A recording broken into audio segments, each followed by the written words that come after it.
Congratulations! On the next screen, you will see your Ocean School class dashboard. It will show you some essential information.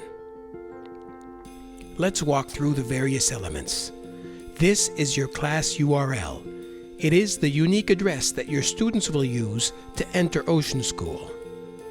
Share it with your students when you're ready for them to begin their Ocean School journey. Ask them to bookmark it and use it every time they come back to Ocean School. If you want to keep your students from working ahead, set this toggle to the off position. The class URL will be inactive until you turn it on again for your next class.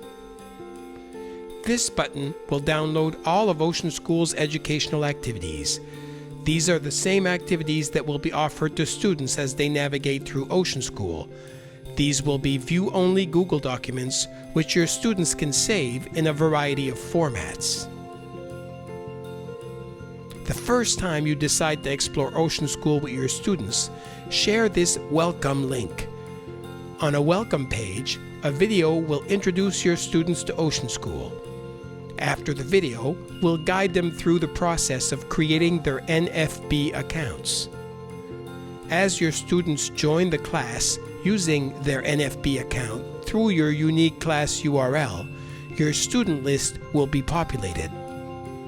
Once they form crews, you will also be able to see and manage their crews here.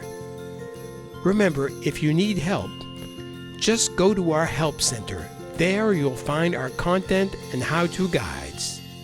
That's all you need to know. Go ahead and click Got It to move on.